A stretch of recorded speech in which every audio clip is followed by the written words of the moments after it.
Regulation है 42, record date और date of closure of transfer books, पढ़ दो।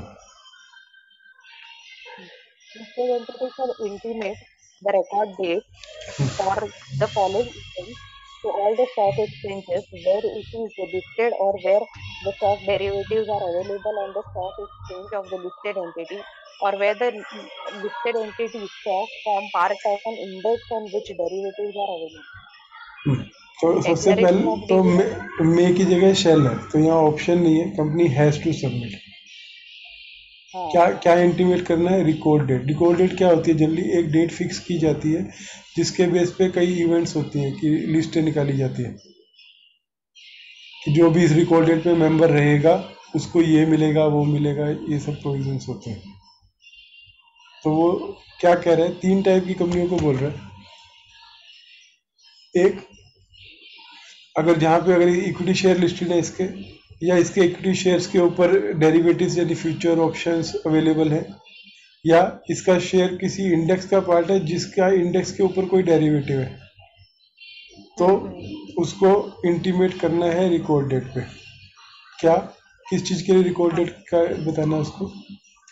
Declaration of dividend, issue of rights or bonus shares, issue of shares for conversion of debentures or any other convertible security, shares arising out of attached rights attached to debentures or any other convertible security, corporate actions like mergers, demergers, splits, etc.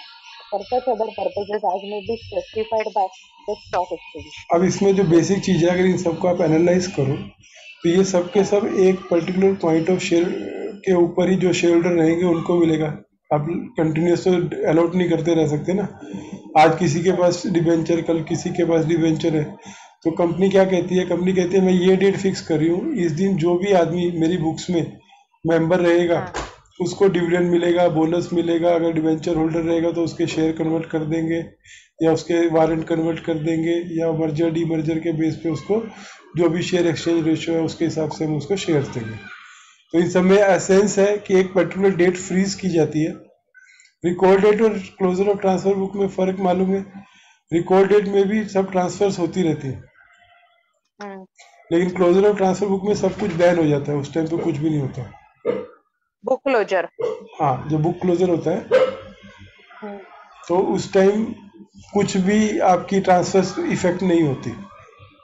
जैसे company करती है ना कि warranty AGM, के। AGM के time पे 7 हाँ, दिन तक वो बुक्स क्लोज रहेंगी, तो 7 दिन में 7 दिन पहले और 7 दिन बाद भी सेम शेयर होल्डर लिस्ट रहेगी। बराबर। लेकिन रिकॉर्ड डेट में ऐसा कोई रिस्ट्रिक्शन नहीं है, ट्रांसफर पे सब चलता रहता है। जो भी रिकॉर्ड डेट रखी उस दिन के एंड पे जो शेयर होल्डिंग निकलती है वो लोग इलिजिबल हो जाते हैं इन सब कॉर्पोरेट एक्शंस के लिए। अच्छा, वो दिन पे जो हाँ, शेयर होल्डर्स है। हाँ। लाइक अगर आपको भी डिविडेंड देना है हम्म। तो डिविडेंड आप किस किस दिन दोगे? तो सर कोई उधर भी डिविडेंड के लिए भी बुक क्लोजर 7 days वगैरह का रहता है ना? नहीं नहीं, ऐसा कोई रिक्वायरमेंट नहीं। नोटिस, क्लोजर और नोटिस की बात कर रहे हो कि उसकी बात कर रहे हो कि number of days of book closure? नहीं, इसमें एक तो once in year book closure करना ही है कंपनी को। नहीं, ये सब पहले था, अभी नहीं। अच्छा, वो नहीं है अभी? अभी नहीं है तो बुक पहले। क्लोजर फिर कैसे करते हैं वो ये लोग? अभी ये रिकॉर्ड डेट रखते हैं। अच्छा, ओनली 1 डेट, सिंगल डेट। हाँ, आप करना चाहो करो, लेकिन उसका प्रोसीजर कंपनी एक्ट के हिसाब से करोगे फिर आप, कि हाँ। कंपनी में क्लोज जो पहले था ना एटलीस्ट वंस इन ईयर, वो लिस्टिंग हाँ, रेगुलेशंस में था, वो प्रोविजन अब नहीं है। नहीं है अभी। उसमें था कि at least once in year you will close the book for the purpose of AGM. तो अभी तो मैं अनलिस्टेड में तो खाली record date I am keeping it as AGM date. जो भी डेट आप करो, तो पहले रिकॉर्ड डेट का कंसेप्ट आप समझे क्या? रिकॉर्ड डेट और शेयर ट्रांसफर हाँ, में क्या फर्क है? ठीक है। तो कंपल्शन नहीं है अभी कोई, आप बंद करो, आप बंद करो, लेकिन बंद करोगे तो कंपनी एक्ट का फॉलो करना पड़ेगा, अखबार में पर अगर एडवर्टाइज में। ट्रांसफर ऑफ शेयर्स वगैरह भी आ रहा है सर, तो भी मेरा रिकॉर्ड डेट का शेयर होल्डर नहीं लेगा, पहले और बाद में वही रहेगा। Only thing is I can admit transfer and do the new वो किस लिए होता है कि जितनी भी ट्रांसफर लॉज हुई आपके पास फिजिकल के टाइम में होता था, बल्क में आ गई, अब एक दिन में आप ट्रांसफर कैसे करोगे? तो आपको 7 दिन का टाइम मिलता था, सब ट्रांसफर कर लो उस बीच में। उसी डेट तक, ईजीएम से पहले की डेट तक। तो वो क्या बोलते हैं, जिसने भी उस दिन से पहले लॉन्च कर दी उन सब की ट्रांसफर इफेक्ट कर दी जाएगी। अच्छा। ठीक है, पहला प्रोविजन क्लियर हुआ रिकॉर्ड डेट का, कि आपको इंटीमेट करना है स्टॉक एक्सचेंज को अगर आपके इक्विटी शेयर लिस्टेड है, आपके डेरिवेटिव है, या आपका हाँ शेयर किसी ऐसे इंडेक्स का पार्ट है जिसके ऊपर डेरिवेटिव है, डेरिवेटिव फ्यूचर ऑप्शंस जो रहते हैं। तो अभी कब देना है ये नोटिस? अच्छा, भाई आगे रहेगा क्या इसका? सेकंड पॉइंट में आप Listed entity shall give advance, shall give notice in advance of at least 7 working days, hmm, excluding date of intimation and record date, to the stock exchanges of record date specifying the purpose of the record date. तो जब भी ऐसे लिख दिया excluding date में, तो ये हो गया क्लियर वर्किंग डेज। तो yes. 7 clear working days, meeting की डेट या रिकॉर्ड डेट जो है, और जिसने आपने नोटिस दिया, ये 2 डेट छोड़ के बीच में 7 डेज होने चाहिए, ताकि Provided that in case share of holder को टाइम मिल सके शेयर खरीदने और बेचने का। hmm, हम्म,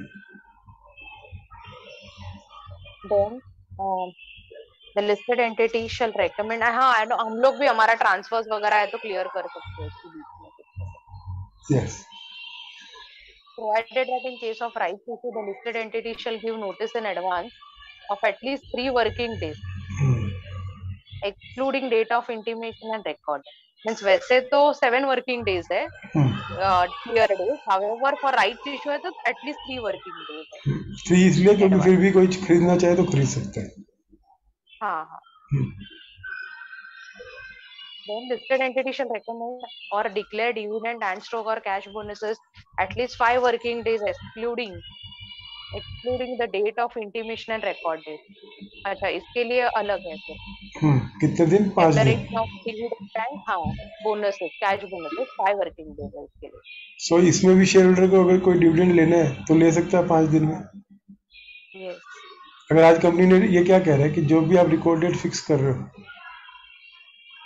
उससे एटलीस्ट 7 डेज पहले आप डिक्लेयर करो। तो मिनिमम इतना गैप तो चाहिए, क्योंकि 2 दिन वो हो गए इंटीमेशन और रिकॉर्ड डेट, और 5 दिन ये हो गए। तो 7 दिन में जो भी शेयर होल्डर है, भूला भटका भी वो खरीदना चाहे तो शेयर खरीद सकता है और रिकॉर्ड डेट पे मेंबर बन सकता है T+2 के हिसाब से। Yes. तो सब ये जो भी है उनको अपॉर्चुनिटी देने के लिए। करेक्ट। और अगर राइट्स इशू है तो उसका 3 working days हो गया, एटलीस्ट 3 working days। और बाकी सब है तो 7। डिविडेंड है तो 5 working days है, 5। और बाकी अपार्ट फ्रॉम देम अभी बचा है वो कन्वर्जन वगैरह का, 7 के वर्किंग लिए डेज। 7 वर्किंग। फिर उसके बाद listed entity shall ensure the time gap of at least 30 days between two, अच्छा record date, time days minimum 30 days का होना चाहिए time gap. For securities in physical form, listed entity may announce the dates of closure of its transfer book in place of record date for complying with the requirements as specified in Regulation 124. ठीक है भाई, पर ये shell नहीं है, मे है। तो आपको ऑप्शन है कि अगर आप चाहो तो फिजिकल सिक्योरिटीज की ट्रांसफर के लिए आप ट्रांसफर क्लोजर की बुक्स, क्लोजर की डेट डाल सकते हैं। और अगर आपको लगता है कि नहीं हमारी इतनी ट्रांसफर नहीं आती और हम रिकॉर्ड डेट से पहले सब कर देंगे, तो आप खाली एक रिकॉर्ड डेट भी रख सकते हैं। और फिजिकल सिक्योरिटीज है, for physical securities in physical form में announce date of closure of its transfer books. ये इधर बुक क्लोजर आया क्या फिर? हाँ, पर लेकिन शेल नहीं है, ये मैं कह रहा हूँ। हाँ हाँ, in place of record date, purpose of requirement as specified in book. ठीक है, तो अगर मैंने बुक क्लोजर डेट पिक की इंस्टेड ऑफ ये, तो बट ये तो मुझे करनी है ना, रिकॉर्ड डेट का तो मेरे को मैंडेटरी है, वो तो करना ही है। Over and above I can do for physical transfers के लिए मैं बुक क्लोजर डेट रख सकती हूँ, है ना। बट उसके लिए कितना करना है वो, पर टेक्निकली आप ये समझ के लो कि आप बुक क्लोजर भी रखोगी अगर तो रिकॉर्ड डेट नहीं रखती हो, कि बुक शैल बी क्लोज, तो भी जो पहला दिन और आखिरी दिन है दोनों सेम रहेगा फॉर ऑल पर्पजेस। तो technically list of share holder वो आखिरी दिन की लेंगे, क्योंकि 7 दिन ना तो फिजिकल ट्रांसफर होगी ना दूसरी ट्रांसफर होगी। मीन्स ये सेपरेटली फिजिकल ट्रांसफर्स के लिए ही है, हाँ और इसके बीच में अगर ऊपर के इवेंट्स के बीच में फिजिकल ट्रांसफर है तो ये सेपरेटली रख सकते हैं, ऐसा बोला है। बट हाँ। आपने जैसे बोला अगर रिकॉर्ड डेट है ट्रांसफर ऑफ शेयर्स हो ही सकता है, हम्म। अगर मैंने बुक ही बंद कर दिया है तो ट्रांसफर ऑफ शेयर्स नहीं होगा। यस। तो जल्दी आजकल आजकल कंपनियां जो हैं मोस्टली हम्म रिकॉर्ड डेट ही रखते हैं, और एजीएम में भी कोई बुक क्लोज नहीं करती, हम्म। क्योंकि मोस्टली 99% शेयर सबके डीमेट में ही रहते हैं, हम्म। तो बहुत कम ट्रांसफर्स आती है। जहाँ पे ज़्यादा ट्रांसफर आती है वो लोग बुक क्लोज कर देते हैं 7 दिन के लिए। अच्छा। वो, वो कैसे रहती है book close? Ending on the date of AGM. हाँ तो for all purpose record date क्या बन जाएगी? एजीएम की डेट। हाँ। हम्म। Right right. हाँ। तो वो एक्सचेंज को यही देते हैं इंटीमेशन ऑफ बुक क्लोज, और हमारा जो डिविडेंड के लिए फिजिकल या जो भी है ये रहेगा entertainment of person entitled to dividend. और फिर ये अंडरस्टूड है सबको कि अगर बुक क्लोजर है तो पहले दिन और 7वें दिन सेम रहेगा। राइट, लास्ट डे का ही लोगे। हम्म। Provided that a listed entity can ensure that there is a time gap of at least 30 days between two dates of book close, the closure hmm. of its transfer। हम्म। वो same जैसे record date के लिए वैसे ही book closure के लिए भी है। तो ये दो रिकॉर्ड डेट में, क्लोजर अगर ऑफ आप इट्स बोनस, ट्रांसफर। आपका बोनस भी चल रहा है कुछ भी चल रहा है, तो आपको इस तरह से करना है कि 2 रिकॉर्ड डेट के बीच में 30 डेज का गैप रहे। क्लियर? यस। चलो आगे बोलो, डिविडेंड की बात करो। बट इधर 30 डेज है, इधर वर्किंग डेज हो ही नहीं सकता इतना बड़ा। हम्म। नहीं नहीं, इधर खाली एटलीस्ट 30 डेज लिखा है, बाकी हम्म। सब जगह वर्किंग डेज है, बट वर्किंग डेज नहीं नहीं, वो रख सकते, वर्किंग वो बहुत वर्किंग ज्यादा। वर्किंग वर्किंग डेज इंटीमेशन के लिए रहता है। हाँ। yes। Dividend regulation 43। Dividend. The listed entity shall declare and disclose the dividend per share basis only. हाँ ये ठीक है। Then the listed entity shall not forfeit unclaimed dividend before the claim becomes barred by law, and such forfeiture, if effected, shall be annulled in appropriate cases. अब आज के context में अगर ये बात करो तो जल्दी अनक्लेम डिविडेंड फॉरफिट नहीं होता है, वो अकाउंट में पड़ा रहता है और 7-7 बार गवर्नमेंट के पास चला जाता है। सी क्लास मोस्टली यूज नहीं होता है। आप नहीं कर सकते ना, आप डिविडेंड को फॉरफिट नहीं कर सकते, आपको गवर्नमेंट के अकाउंट में ट्रांसफर करना पड़ेगा आईपीएफ में 7 ईयर्स के बाद। ठीक है। 43 है dividend distribution policy. Top 1000 listed entities based on market capitalization calculated as on 31 March every financial year shall formulate a dividend distribution policy, which shall be disclosed on the website of the listed entity, and a web link shall also be provided in their annual report. Dividend distribution policy, तो ये भी एक policy add होगी sir हाँ हमारे list में। Yes.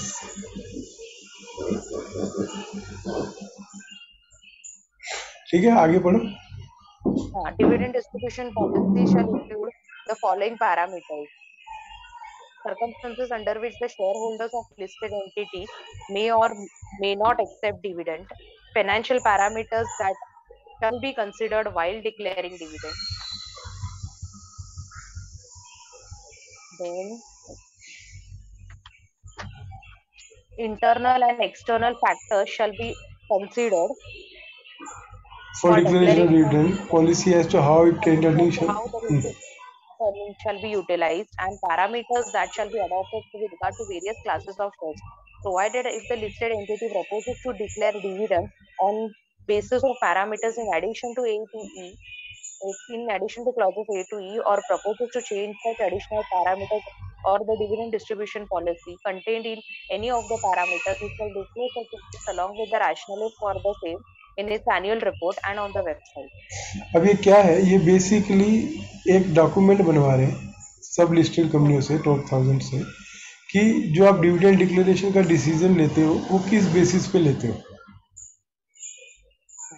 Like अगर आप डिविडेंड, आपके प्रॉफिट हुए और अगर आप फिर भी डिविडेंड नहीं डिक्लेयर कर रहे तो share holder high and dry रह जाएगा, उसको कुछ नहीं मिलेगा। लेकिन अगर कंपनी ने पॉलिसी बनाई हुई है कि अगर हमारा इतने से ज़्यादा प्रॉफिट होगा तो हम अपने प्रॉफिट का इतने % डिविडेंड, ये ध्यान में रखते हुए अपनी फंड्स की कितना हाथ में रखना है, कितना ट्रांसफर करना है, ये सब ध्यान में रख के हम डिविडेंड डिक्लेयर करेंगे।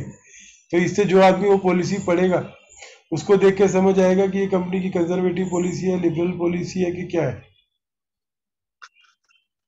करेक्ट। तो ये पॉलिसी का ऑब्जेक्टिव है कि जो सुमोटो लोग काम करते थे, लाइक प्रॉफिट है in order to conserve the resources we don't give dividend, लोग करते हैं ना ऐसा। यस। तो अगर आपने पॉलिसी बनाई है और उसमें ये लिखा है कि हमारा प्रॉफिट हुआ तो हम ये पैरामीटर अगर मैच किए तो हम डिविडेंड देंगे, तो कल को अगर वो उससे कुछ भी वेरिएशन करेंगे तो शेयर होल्डर उनको क्वेश्चन करेंगे। और जनरली जो पॉलिसी बनाई है वो एज पर लॉ आपको फॉलो करनी पड़ती है। करेक्ट। और अगर आप इनमें चेंजेस करते हो, ये क्या बोल रहे हैं कि अगर आपने चेंज किया इन पैरामीटर्स में तो आपको एनुअल रिपोर्ट में डिस्क्लोज करना है कि आपने क्यों नहीं किया उन पैरामीटर्स के बेस पे dividend.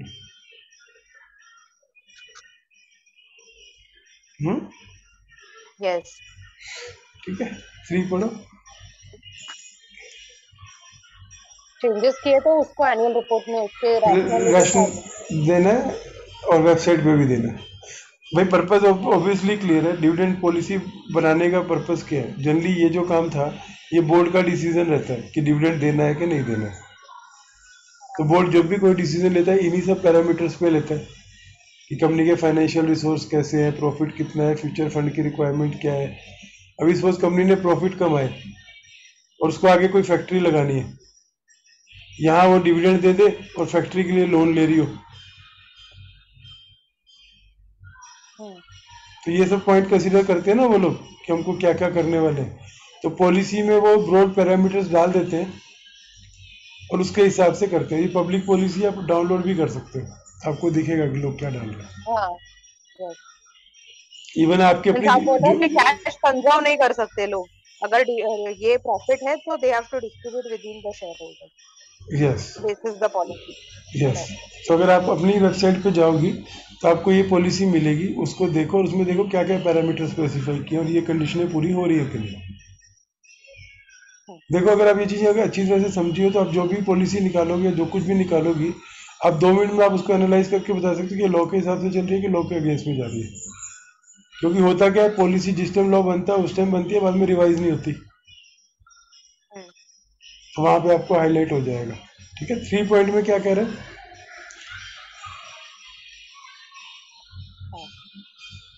3 point. Listed entities is other than those specified under at sub-regulation 1 of this regulation may disclose their dividend distribution policy on a voluntary basis on their website and provide a website. तो that means बाकी सबके लिए voluntary है disclosure भी और बनाना भी। तो dividend policy में क्या बोल रहा है, सिंपल 3 चीजें बोल रहा है। पहले की जो टॉप 1000 कंपनी है वो एक पॉलिसी बनाएंगी। yes. फिर बी में बोल रहा है उस पॉलिसी में क्या क्या होगा। फिर ये बोल रहा है कि अगर आपने उसमें जो भी पैरामीटर्स लिखे अगर उसको आप चेंज करते हो या उसमें कोई एडिशन करते हो तो एनुअल रिपोर्ट में डिस्क्लोज करना है और वेबसाइट पे डिस्क्लोज करना है। और फिर ये बोल रहा है इनको छोड़ के जो भी कंपनी है वो वॉलंटरी बेसिस पे पॉलिसी डिस्क्लोज कर सकती है और अपने एनुअल रिपोर्ट में डाल सकते हैं। Right. Regulation 44 Meetings of shareholders and voting. The listed entity shall provide the facility of remote e-voting facility to its members, shareholders, in the respect of all shareholders' resolutions. E-voting facility shall be provided to the shareholders in terms of sub-regulation 1 shall be provided under companies management and administration rules 2006 तो ये और amendment हो रहा तो company act के provision follow करने हैं, इन्होंने कोई अलग से प्रोविजन नहीं दिया। है। Very good. हम्म, एंड अभी वो एमसीए के हिसाब से सर्कुलर। हाँ तो एमसी के हिसाब से जो ई वोटिंग करते हैं हम लोग हाँ वैसे हाँ करें। yes. Listed entity shall submit to the stock exchange to the stock exchange 2 working days ये ओवर्स गलत hours लिखा है, गलत लिखा हुआ है। of conclusion of its general meeting the details regarding voting results in the format specified by the board। हाँ ये ठीक है, वर्किंग डेज हो गया अभी, ठीक है। हाँ थोड़ा लिबरल कर दिया। तो जल्दी आपने सैटरडे मीटिंग करी तो आपके संडे खराब हो जाता था। तो करेक्ट। अभी हाँ, तो अगर आपने सैटरडे में मीटिंग करी तो अभी मंडे तक डिस्क्लोज कर सकते हो, मतलब मैं ट्यूसडे तक। ट्यूसडे तक, फ्राइडे को किया तो भी ट्यूसडे मंडे तक ट्यूसडे। हाँ। और वो इसका स्टॉक एक्सचेंज का वर्किंग डेज होता है ना, तो सैटरडे हाँ बंद ही रहता है। स्टॉक एक्सचेंज का है। और 9 to 6 business hours of the company है ना इसमें। पर बिजनेस हाउस की बात ही नहीं ना अभी। नहीं मैं खाली बोल रही हूँ, means AGM must Saturday.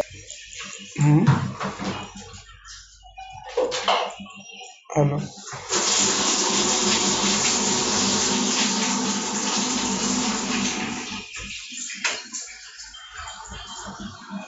No connection.